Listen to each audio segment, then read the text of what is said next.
everybody. No one can hide behind their name or an icon or an avatar or any of that thing.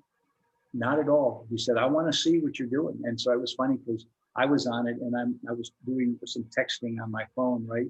And he went, so Dave, I see you're texting out there. He said, what did you think of that? Yeah, it was really great. He's holding an account for us. And then, yeah, then you get the people who are unmuted, who are doing something noisy or in the background. So who's managing the mutes? Cassie's managing it. We're live now, so it's time to dive in, get ourselves started and kind of get going. And I thank you for being here. And I think talking about the budget model to me is really important because I feel like it's one of the most important models, and it's the one that the agents least like to listen to. Like it's not fun to them, it's not exciting, but it's certainly necessary. And it's like a lot of things in life. It's what Floyd Wickman taught me. He said that it's what you do when you don't have to that will determine what you become when you can no longer help it, right? So what's interesting about financial management is it's such a great discipline to build. It really isn't that difficult. It really isn't. It's a simple set of procedures. I'm going to go through some of them that we talk about, because really, if you look at the number of pages in MREA that's been devoted to the budget model, it's really only about 12 out of 340 pages. It's only about 12, that are in MREA. And yet, what we say is this is really important to understand, because even though on the front of the book we say it's not about the money, it really is about the money. It's not only about the money, and the highest performance is not only about the money, but it is about the money because this is our business. And same thing with you, Debbie. You know that profit isn't the purpose for you running the market center, but it has to be there for your market center to be healthy.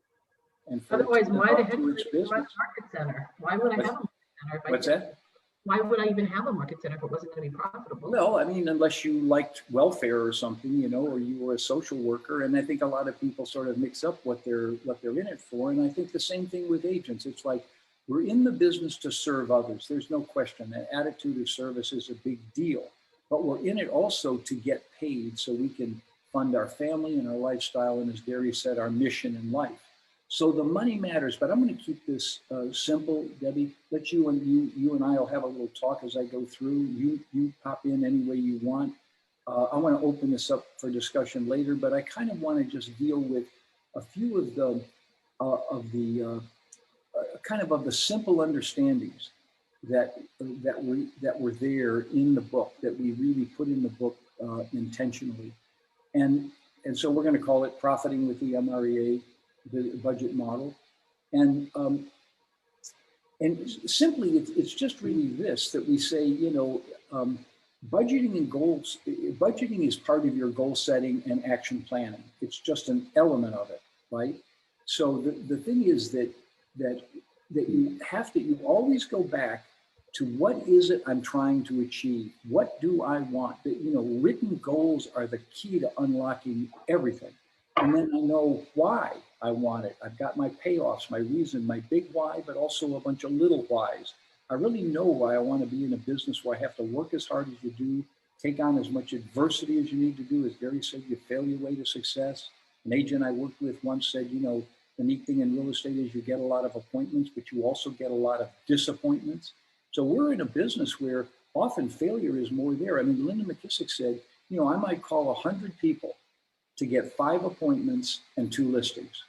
That might be what I have to do. She said, I learned early on, but she said, that's what I just did. I called 100 people. Maybe I talked to 20 or 30. Maybe I got 5 or 6 appointments, and out of those, I got 2 or 3 listings. But she said, that was the game. She said, that is the game. If you want to go play a different game, fine, but real estate is not one of those everything works out right every time you try it. It just doesn't work that way. So you have to have that resilience, and your big whys lead you to that. And then you have to know your action plan, your 1, 3, 5. It's not just your one goal of net income. It's your 3 goals of lead generation, of productivity, servicing people in a productive way, and controlling your costs. That's what we're talking about today. Those are the three that will lead you to your one. And then it's knowing when you're going to do it. As Gary said, the key to unlocking your power is time blocking. When somebody asks us, how did we write the best-selling book in the history of real estate, while we were at the time only 4,000 or 5,000 people in the company, and we were trying to build it, and we were lean and mean with staff, and we had tons of things we had to do. And the answer was every Tuesday afternoon with Gary from 1 to 4. And then Jay joined us, but there was still just that every weekly discipline. And we know that with the 3 hours of time blocking, and of course that's covered so beautifully on page 151 of a shift is what to do with those 3 hours. But time blocking is the key. Well, it's funny, Dave, because I remember when you guys were doing that, and then when you got behind, it became Tuesdays and Thursdays. And I remember then you couldn't come to Vegas because it was Thursdays, and it was like set in stone. There was no moving it. It had to happen. Well, once we set it up, that's right. It was like it was every Tuesday, and then as you said, as we got further in and we were picking up momentum, it became every Tuesday and Thursday. And that's right. I'd forgotten that interfered with my time, because I used to come out there on that weekend. I would leave on a Thursday and be out there with building 605, right? Yeah, but it was the power of what you needed to do. That was your priority. You had to get done no matter what. Well, and that's what happens when you set time blocking. And the same thing, see, the reason I'm bringing this up right now is that budgeting your money is the same as budgeting your time. You have a limited amount of resources. Your time and your money are limited. Now, your energy may be limited to some degree, but you can expand that more. Same with your intelligence, same with your skill, your bandwidth of skill. There's a lot of things in life you can expand and expand and expand, and they get better. But you only have so much time and so much money, and then how you use it matters. So this discussion of time blocking is very relevant to what we're talking about. And then, of course, you have a feedback system, a tracking system that keeps you accountable. So you know how you're doing. That's really important in financial management. But you know, are you accomplishing the things you wanted to accomplish? You know, it's like the 5-question accountability session. What were you trying to do? How did you do? How do you feel about it? What are you going to do now? And what could get in your way? Those 5 questions, and we ask those things about money too when it comes to this. So the MREA budget model is just simply this. This is what we write in the book. It's on page 152 to 157, so it's only like 6 pages. It's about an investment strategy, not a cost. It's not the cost of doing business, it's the investment in your business. So any money you spend in your business, other than what you spend for yourself, that's your take-home pay. That's your net income. That's your proceeds. That should be valued basically as your profit. This comes to you, and then you can spend that in whatever way you choose to. We'll only talk about that lightly. But the thing is that when it comes to money that's in your business and you decide to spend it, it's not the cost of doing business, it's an investment in your business. And if it isn't number one necessity, like joining the MLS or something, or getting your license renewed, if it's something else, then you say, how is this investment going to return? How is it going to generate more money than it's costing me? And certainly that's true in marketing, advertising, staffing, even equipment. How is this going to pay me back, right? So then there's 3 principles. It's just 3 easy principles. We covered in the book, but it's lead with revenue. First, you go for the top line. You have to have a top line to have a bottom line. So your first priority is to generate money, revenue, income. And nothing gets in the way of that. You don't spend money to make money. You spend energy and intelligence to make money. That's why so much of early business is about prospecting. You can prospect very inexpensively, virtually nothing. Even in this age of automation, once you've kind of invested in your technology, which you have to, like Command, the point is you can do a lot of lead generation off a database without spending much money at all. So that's what you do. You lead with revenue, not expenses. It's not build it and they will come. Mo Anderson just taught that. Like, I tell you, in building the national company, and I'm going to look at that model in a second, because Keller Williams role models for everybody how to run a profitable business. And Mo did it right at the beginning. Lead with revenue. I don't spend money that I don't have. Right? There's no going into debt.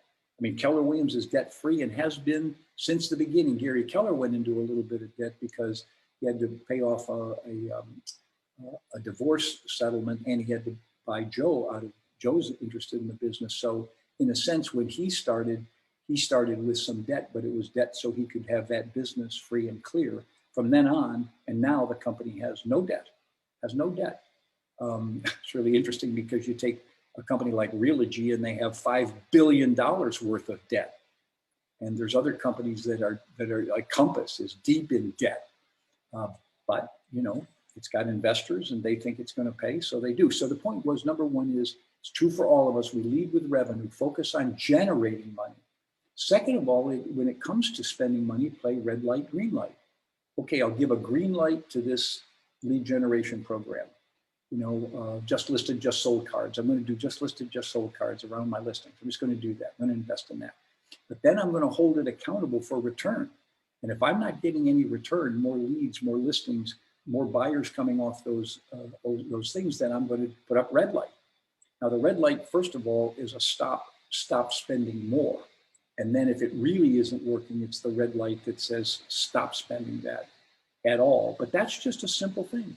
Those two disciplines, lead with revenue, play the red light, green light, and then finally, and this is the magic of it. You know, it's the way that you control your health. We all know the secrets to health, right? It's nutrition, exercise, and rest. We all know it. Doesn't make it easy.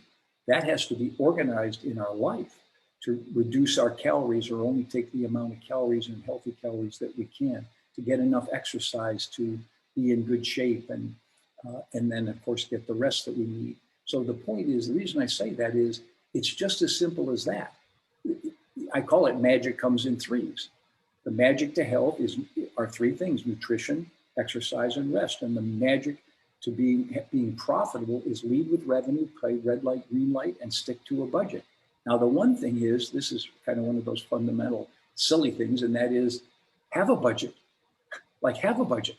Like plan out how you're going to spend money for this month. And as your business grows and you have revenue, then say, how am I going to use that revenue on a monthly basis, and keep a monthly P&L. I mean, so you should have two things: a P&L, a monthly profit and loss statement that records all your revenue and all your expenses, and you can look at it every month, and you do. Because just watching your P&L will improve the performance of it. Just like following all your tracking systems. And then away, Dave, a long time ago from Mastermind, I think with you and Gary, was making sure that I had a regular day each month that I looked at it. So to me, it was always the second Friday of every month. I had to look at the budget, and it was in my calendar. And so when the day came and it wasn't there, I was like, where's this thing I'm supposed to look at now? How come it's not here? When otherwise, if you say you're going to look at it each month, somehow it just is missing. So using your example, it's another key to the time blocking, what we call is the rhythm of your life, of your month. And that is, you have key dates for things that have to happen. And for you, that's one of them. This is the day every month that I review, and I expect whoever's keeping that P&L gets it to me and I can review it. Yeah, good for you. And I know, I just want to say to everyone here, you, Debbie, have absolutely earned the right to be on this call, because you really have managed the money of that market center amazingly. As your business partner when we started, I just am amazed that every month in the history of that market center has been profitable. Sometimes very thin, but still profitable, not losing money every month. And that is an astounding accomplishment, particularly during the tough markets we've been through. So I want to honor you. I want to honor you and your wise use of money. Thank you for that. Now you've taught me well, I think, in the sense of I think you had that instinct better than me. I've been good at managing the money of businesses I've been a part of. When I was with Century 21, we were very profitable. I reviewed a massive multi-million-dollar budget on a regular basis. Really stayed clean with that. I was very supportive of that. Wasn't my major job. That really was Mel Anderson's job in the company, along with Sharon Gibbons, to really manage the money. But I was very cost effective in my understanding of it, right? But I think you as an entrepreneur, and this is what I want agents to understand, if they really want to have some good wisdom about managing their finances, they need to talk to you. Because not only have you managed it in your business, you've managed it in your personal life and in your investments. right? So all of that ties in. It's treating money with respect. And I would tell you, I would tell another thing for people, and we'll get this in a second, but I'm going to enter it in now. The first 150 pages of MREI, a Millionaire Real Estate Investor, is the best thing ever written on how to manage money in your life and gain passive income and financial independence. It's that first 150 pages. It's before it really dives into the benefits and the methods for investing in real estate, right? Either investing in, buy, improve, and sell, or in buy and hold, either one. The two books that were written, Flip and then Buy and Hold, or Hold, just Hold. But the thing I want to say about that is that first 150 pages, I would get that. I paid my grandchildren to read that 150 pages and give me a book report on it. And because to me, it was one of the best investments I could make in their education, because it really talks about the path of money and how money works and how to get money to work for you. And then, of course, it points toward business ownership, like Kiyosaki would, or investing in real estate, which what the book was about. But it really is the wise use of money, and people need Debbie to talk to you about that. You've done a great job with it. So then let's kind of just take a look at, and then we'll get into some more details about, and do the math. And that simply is this is page 192 to 195. And all it says, that's funny. So you've got that first little bit, and then you've got this other 4 pages later, and that's kind of it on the budget model, but it's so straightforward. And that is, the bigger you get, the percentages stay the same. And I'm going to show something about Keller Williams International that's pretty amazing, that I really want to share here because it's relevant to financial management, because everything Keller Williams teaches to its agents about lead generation and growth, which for our company is recruiting and building big market centers that have the ability to provide all the services and yet be profitable. All of those examples that we try and teach to our agents in their business, we live. I mean, that is Keller Williams International, and its regions live that way. So anyway, the point is, the bigger you get, the percentages stay the same. So more money to the bottom line, but not a higher percent, and certainly not a lower percent. And so all that means is the game is a 30-30-40 game. That's the game of real estate production. We've studied it for years. It isn't that everyone averages that. They probably don't. They probably average less than that. Some do more than that, but it means 30-30-40. And what does 30-30-40 mean? It means revenue, that's the 100%. Revenue is the 100%. That's the amount of money that comes in. COS is cost of sale, something you pay someone else, like what you pay the market center, or what you pay a Keller Williams through its royalties or through its service fees. That it's that royalty part, and then what you pay your office, your company dollar, and then it's what you pay out in referrals, and then ultimately when you get bigger, it's what you pay to other producing agents on your team, like buyer specialist and listing specialist. That's what the whole cost of sale is, right? So one of the things that Gary and I did well, first of all, we're working with masterminds, like you came to all of our masterminds, Debbie. And what we were trying to do is build a discipline of talking the same language with everybody, right? That we really use the same language of business. We use the same language of financial management. So we would all have the same definitions, not so that we were in lockstep, but so that we could learn together. One of the powerful things that a lot of people don't understand about Keller Williams is that every Keller Williams office operates on a proprietary software system and accounting system that they have to report on a monthly basis in a very disciplined way. And then that information serves as feedback to offices as about being more profitable and who's the most profitable and what are our role models. And Debbie, I did a bunch of research on that when I was VP of R&D. And what that does is it improves performance. So one of the things that makes Keller Williams so powerful is that it has a standard chart of accounts that everyone uses, and we're recommending, it's in the back of the book, MREA, a standard chart of accounts for the way you keep track of money so that you can compare yourself with other agents, right? So anyway, cost of sale, and then EXP is expenses, right? expenses. That's what it is. And when you're with that company, your EXP goes up, your expenses go up. And so the interesting thing is that expenses is there, and then that's what you control. And then the equal sign is net. What's left is the net. And so it's 30, 30, 40, meaning 30% cost of sale, 30% expenses, and 40% net to the bottom line. Now, of the expenses, 12% is staffing and 10% is lead generation. And that means that everything else is 8%.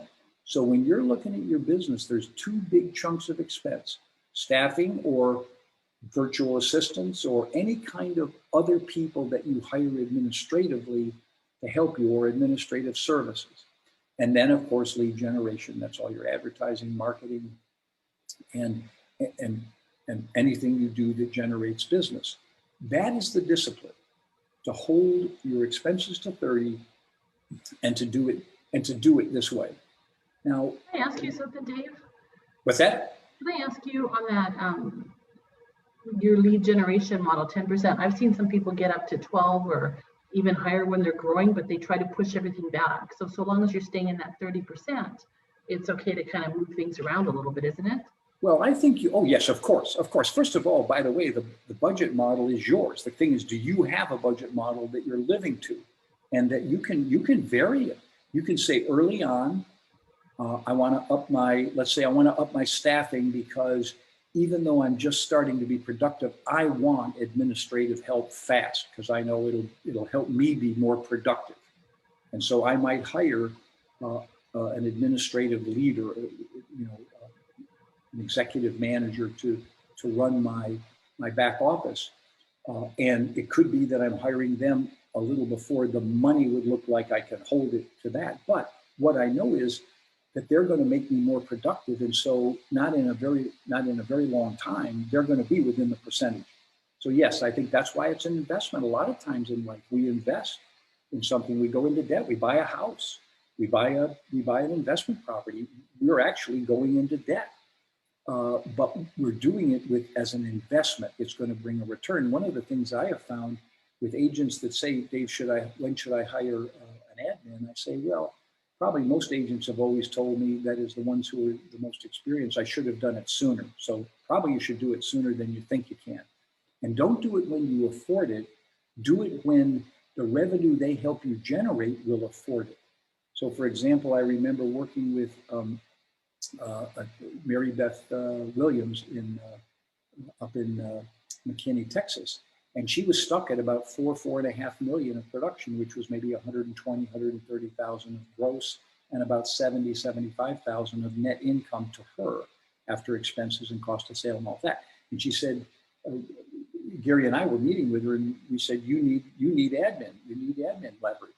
And she said, well, what should I pay them? And I said, well, you need someone that could be a office manager for like a mortgage company or a title company around you. And she said, wow, that would be like maybe $45,000. And we went, well, that's what it's going to be. Well, she said, if I pay them 45, they're going to be making more than me. And we said, no, you watch what happens. And boy, I'll tell you what, her income, her gross income went up $180,000 for spending that 45 in the first year. So she was netting more money, and of course it grew from there. And so that's where you get this, you become wise to know where you invest money that will return. So staffing, if you hire the right person, do career visioning, hire the right person, give them the right job description, hold them accountable, and make sure they are doing things that increase your productivity. See, that's one of the big things. We talked about it last time, but it's you being more dollar productive. If we take the 7 key areas of dollar productive behavior, the more of your time you're spending in that zone of 7, and particularly the top 4, then the more dollars per hour you will be earning. And that's another measure. Didn't put it on the model, and we don't really talk about it in the book, but since the book, I've really come to understand the one number I think every agent should track is their dollars per hour. And what you do on a monthly basis is you take your net income for that month, that is after expenses. Here's my discretionary money that's available to me, right? Like as if I were getting a salary before taxes. And I divide that by the number of hours I worked. And I should be keeping track of how many hours I'm working in the business, not incidentally, maybe making a call from home or something, but that you're really in the business. Get kind of disciplined about keeping track of your time that way. But anyway, divide the amount of money by the number of hours and you'll get your dollar per hour. And I think that's one of the greatest measures to measure your own productivity on is your dollars per hour. And you can raise it from most really good producing agents are making maybe 30 to 40, maybe $50 an hour. Those that are highly productive with leverage are making maybe $200 or $300 an hour. And then those like Linda McKissick and others who've turned their business into a 7th level business where they own it and they've got people doing every part of it, they can get up into that $3,000, $4,000, $5,000 an hour. And of course, where do we think Gary Keller is? Yeah, but you know what, when you know that number and you look at it and someone comes up to you and says, do you have a minute? You think about it twice, right? It makes you be more purposeful. Well, yes, that's right. This minute, so if I take 15 minutes and I'm making, $100 an hour, then I just spent $25 with them. I just gave away $25. Now I can choose to do it. But the question is that really how I want to use my time? So yeah, they say time is money, and this is a great way to calculate that. But what it really is a great way to track two things, your productivity and the health of your business. Because your net income is always what you're going after, your net income, and dividing it by the time it takes to do it. And that's, that's just a good thing to measure. So when you bring on someone who's an administrative talent with you, your dollars per hour will go way up. They will go way up. Why? Because they're doing things that are less important in the sense of dollar productive, more administrative things, processing things, database things, all that. They're important, but they're not dollar productive. They're not generating money. So yeah, that whole criteria or that whole category of dollar productive behavior is a big thing. And that's about the lead. That's about the lead with revenue. Now, one of the things we put in the book is just to show how it goes from when you're like at $180,000 GCI, 6 million, to 10 to 18 to 25 to, we go halfway to what we call the millionaire. The millionaire real estate agent that we do in the book is at 2.4 million of GCI. So this is a good range, and it just says at the front end, the cost of sale is going to be pretty much what it costs to be in your office, because you're not spending it on anyone else. And we recommend you're not paying out referral fees unless you are getting referral fees, right? A referral fee is a cost of sale. So if I pay someone a 20% referral fee because they sent me a seller or a buyer, then that's a cost of sale. Nothing wrong with it. Doesn't make it a bad thing. It just, that's where it belongs, as a cost of sale. Now, if I am continually getting all my leads from Zillow and paying whatever that is, okay, that may be a different thing because I'm empowering another company by paying them for leads when I could be generating my own database, building my own local reputation, and getting my referral-based business to send me money or send me referrals. And that's where you really want to be investing your 10% of your lead generation money, is in generating your own sources of local business as opposed to relying on some external source. That would be something we would say in the lead generation, but it touches obviously on the budget. So you can see as it works up, what happens is when you get to the $500,000 level, now you start to generate, you have other agents on your team. Now most agents can go a lot further without putting other agents on their team. Right? If you have two really good administrative people, you can get yourself to $500,000. So Debbie, what's $500,000 of commissions in your market right now? 50 sales? Between 50 and 60 sales, yeah, it's not a lot. Yeah, 50. So you're at around what, 9 or 10,000 aside for commission? 9,200. Yeah. So by the way, when I interviewed Mike Mendoza for the book, the year before that, he took 172 listings and put 51 buyers under contract by himself, not on his team. I mean, he has administrative help, but his own personal production was 220 transactions. And so I think agents want really wisely to look at their own productivity first, instead of all of a sudden trying to add people to their team. And then when you do add them slowly. That's page 193 to 206, or 197 to 206. And that's that whole section on leverage. And it just says, no, the first thing you do is you get an assistant buyer's agent, someone who works with you with buyers, gives them area tours, shows them homes, and then you're still having the initial meeting, you're doing the negotiating the offer, you're doing all that, you're keeping close watch on this, and this person is just relieving your time-consuming part of working with buyers, right? And you're paying them a salary or a salary bonus, however you want to do that. But they have not earned the right for you to just hand them leads and hand them part of your business. Because that's a very dangerous thing to do. When you start handing out leads for them to convert, you're the best lead converter there is. And so, and then they start making 50, 60, people misdo this all the time, with 50, 60% of a commission. And now you've taken the profitability out of it totally. So then as you get bigger, then you start bringing in some people that really can work on each side, the buyer side and listing side of the transaction. And, you see what the cost of sale does. But what you notice across the bottom is that at the lower level of production, because you're in this model, you always pay yourself from the bottom line. Even though you're producing, you don't count that as a cost of sale, right? Not in our model for what we want an agent to view. Everything that you earn is from the bottom line. So we can see early on in your production, you can get up 50, 60%. Then as you start paying others, it drops down to 50. And then basically we say it ought to level off at around 40% net income, no matter how many people are on your team, right? That ought to be the management. And then your expenses look like this. Mostly it's salaries and lead generation. At the beginning, obviously, it's going to be part-time help or virtual help. You're not going to be able to hire someone full-time. You're going to decide where to spend that lead generation money, where you want it. Same with technology. The neat thing about being in Keller Williams is that all your costs are reduced. You're a part of a market center. You don't have your occupancy. If you get a cubicle or an office in the office, it's so modest in the way of a cost that, in terms of what it would cost to go out and open up an office somewhere, that it's very minimal. And then the other thing is with command and all of that, you have all the technology you need without spending additional money. And then they're teaching us now how to do really inexpensive lead generation by using all the powers of command. So anyway, we're talking budget here.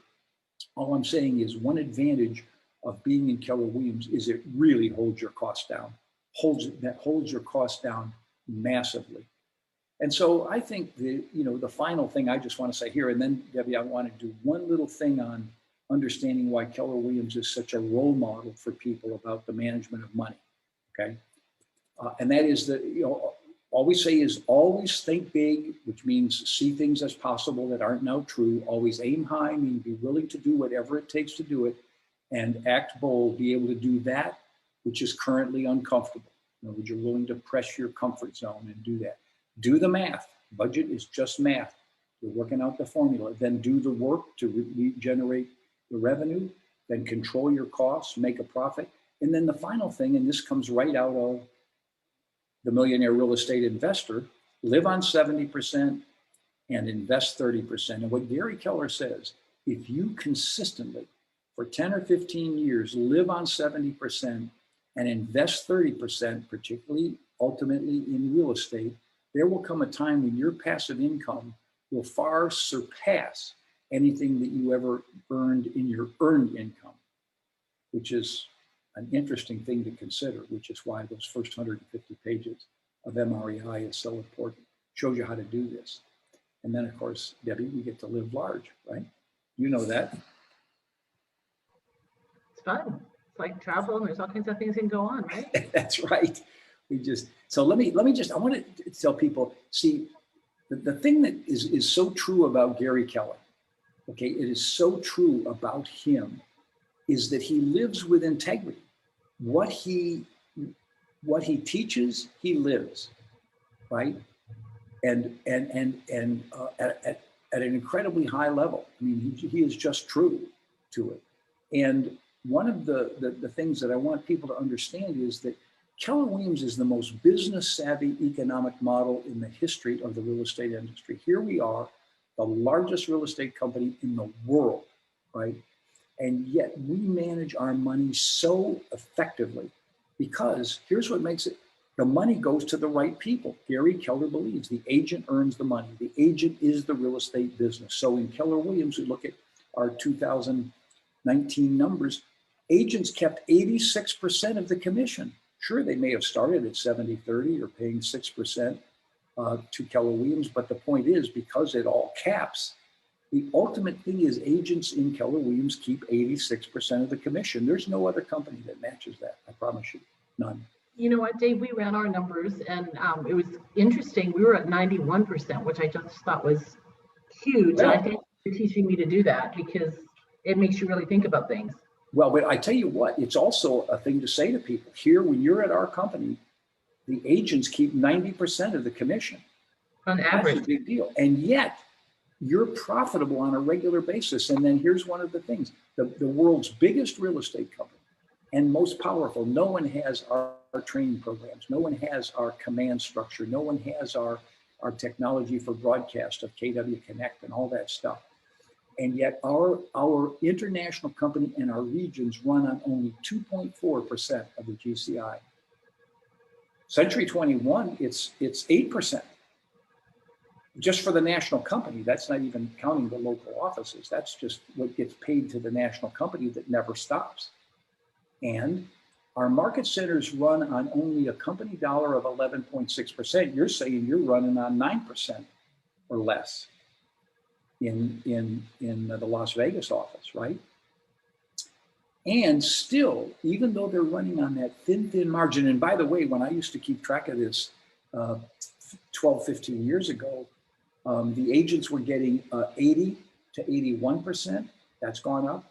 The KWRI was running on about 3%, and the market centers were running on about 17%. So everyone's gotten more cost effective in Keller Williams, everyone. And our market centers hold their expenses to 7.6%, which is just amazing that they do that.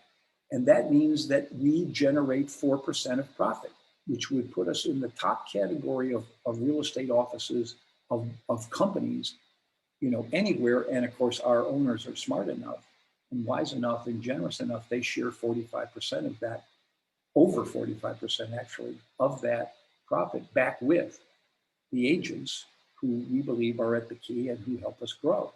So in 2019, that was $167.2 million. And from its start, KW profit share has been over 1.3, I think it's now $1.4 billion. So the point is that the reason I'm putting these numbers up here is as an example that Gary Keller lives what he says. He said, if you will watch your money, if you will be focused on growth and lead generation, and then you hire great administrative people to make you more productive, you will succeed financially. And he wants our agents to be at 40%. He's only at 2.4% or whatever. I don't know what the profit margin right now is of the national company. It's probably pretty substantial because again, lean and mean, although Gary's dumping a ton of money into technology now because he believes that is going to benefit our agents the most. So I just shared this, Debbie. This isn't about getting on a discussion of profit share. That's a different thing. But it is that the company lives what it teaches. Yeah. Thank you for that. It's important, isn't it? It is. And I think one of the things I would just say to people is that keep it simple. Keep a monthly P&L. Keep that simple. Just group. I mean, at the beginning, it could just be all your expenses bunched into one. And then you keep track of your revenue and bunch all your expenses together and subtract them and say, here's the net. And then keep track of that. And then as you move down the path of more and more business sophistication, then you start to have more categories of expenses. Now you have occupancy, technology, marketing, staffing, transportation. You start to divvy it up and be more precise. And of course, when you get to the level of what Debbie is doing, last year roughly, Debbie, what were the total commissions earned? GCI 17 million. 17 million. Mm-hmm. So here's Debbie running a $17 million business that she started from scratch and built up based on her reputation, people willing to work with her, and a brilliant partner. Just she brought in a brilliant partner to work with her. And by the way, every 1 weekend a month I came out there, let me tell you, she put me to work. She told me I'd be able to play golf and do all these things. No. You played once or twice? I played once. Yeah, I played once out of 10 years, so. But we accomplished a lot. That's what. So anyway, but think about that. A $17 million business in which your agents keep over 90% of the commissions, and you run this great facility with all kinds of wonderful technology and staffing, quality staffing, and agents can get whatever services they need right there. And I've seen the training calendar that you've had going, Debbie, even during this COVID time. You've had massive amounts of training coming into the Market Center of really, really good quality people. Good quality people like you. I want to shift just for a minute because you hit on something, Dave, and I don't want to just talk about me. I feel like I want agents to get something out of it for their budgets. I know when I first started working on my budget, you and Gary had us break it down into categories, and I didn't have my stuff done nearly that organized. And so for me, it was almost overwhelming, and I had to just kind of get the total and the balance. And then as I went through it, I was able to fine tune it. And you touched on that a little bit, but I think that's a big thing for agents. And I think too, I did the same thing with my lead gen model. I didn't know for sure. I couldn't fit all those charts in the beginning. Right. So this amount of money went there, and then later I was able to break it down. I think that's right. I think it's almost like you start with the shoebox thing, but you really don't quite do there. But the point is that you start out with, keep it simple. All you want, if you just keep track of revenues and expenses and net income, those three numbers, each month you say, okay, what did I spend? How much came in? What did I spend? What was the net? Just do that on a regular basis. In some months, because particularly when you're starting in the business, you'll have maybe a couple of closings in a month, and then you'll have a month with none. That's okay. Put it in. That I spent this much. I got zero revenue, so my month was negative. Nothing wrong with a negative month. I mean, you don't want to keep it up, but it's important. It's like Mo Anderson, Debbie, when she first became CEO of Keller Williams. I mean, she and her husband were over $1 million in debt because of the crunch of the savings and loan and real estate in the Midwest and all of that, in the oil patch. And but she kept track of that dollar, and how much she was paying it off, and she watched that negative net worth.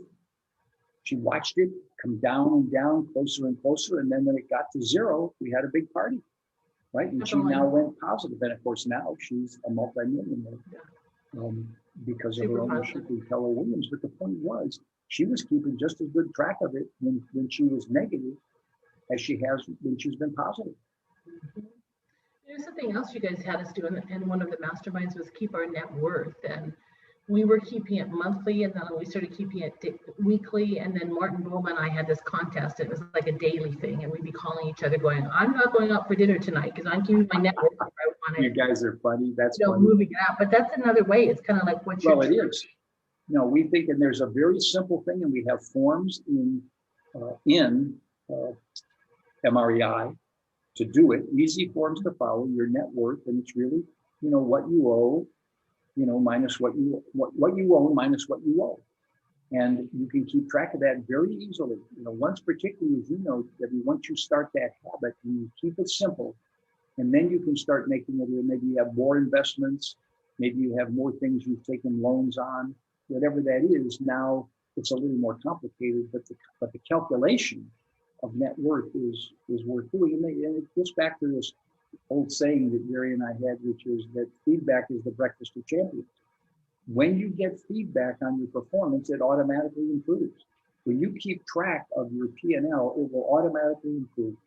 When you keep track of your lead generation and your lead conversion, it will automatically improve. So you just got to keep track of it. And that's, I think, the challenge for us as agents, because we're not built to do that. Like, we're so the opposite, that we just kind of like, oh, there's money in the account, it's still okay, and away we go. And so it's having those systems and that structure in place too. Well, I think that's a great thing to say. We are make it happen people, right? We are probably more money generators than we are money managers. And so that's why you want to build into your work, just like you did, a system, okay, P&L, that's a system. Somebody who's maybe doing your finances, a bookkeeper, right? And so they're paying the bills, but they're keeping track of it in a P&L statement, in a financial manager software program. And then, like you said, you put it on your calendar. There's one day a month where you take a look at your P&L. That's it. Just do that, right? I mean, keep it simple. It isn't going to make or break you, but it's a good habit worth building. We've got a couple minutes left. Do you guys have any questions for Dave? Because it's kind of cool to be able to pick his brain. Oh, it's funny. That's funny. Maybe he's going to leave and you can't ask him any questions. He'll come back. I saw the sun is coming in my blinds, and it was making lines on my face. There you go. I have a question as both an owner and the listing agent on a team. Should I pay myself at 30% as a listing agent plus as an owner? How should you structure that? Well, the way we recommended it in the book was that you never pay yourself as part of the team. You're getting paid from the bottom line. Okay, that's where your pay is. It's the bottom line. So the one reason you can control your cost of sale early on is because you're doing that side of the production, right? You're doing the listing. And so you don't have a listing side of your business cost of sale, which means that basically there's a limited cost of sale there, and therefore you're taking more to the bottom line. So okay. What we said, you could do it either way though, David. You could do it either way. There's nothing wrong, and I've talked with agents and they've said, it makes it simpler for me if I pay myself in the same way I'm going to pay a listing specialist, right? If I compensate myself the same way that I'm going, then I can see what my business is going to look like when I replace myself, because I'm not going to have that income, but I'm going to be paying that to somebody else. And so how can I do that and maintain my bottom line? So I don't disagree with that strategy. I don't. I'm just saying that in the book, we didn't write it that way. Okay. Yeah, but I get the strategy. Yeah, it's a good question. Anything else? Good question. Yeah. So Dave, I'm Dave's wife. So my question is, then I'm not an active agent on the team. Am I paying myself then through salaries? Well, let me ask you How this. much should I allot myself for a salary? Well, do you work on the team? Yes. Okay, then I would consider you an expense. Okay, in other words, I'm going to pay. Are you doing administrative work, back office work, executive? Right. Okay, then no. Then you are an executive staff member on the team, and I would compensate you at what you think a person who was doing what you're doing would be paid if it weren't you. And that's the true way you keep track of it as a true business. See, because what's happening is, because you're willing to step up and do administrative work, you're reducing, in a sense, the expenses of the business, right? Because you're doing what you would otherwise have to hire somebody to do. So in that case, no, I would pay you out of that.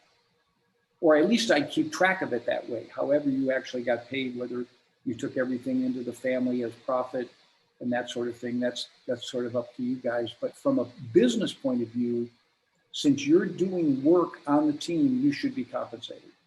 What would you say is a good maybe percentage to start paying myself as, you know, the director of operations. I think the other thing is you become, one of the things you do with your own discipline that's important is you become a role model for those around you.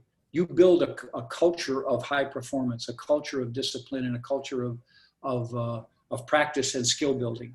So it's what, you know, a lot of people try and, you know, tell others what to do, but they're not doing it themselves. So one of the things that's so important is that you become a role model for disciplined lead generation. It's important for your team.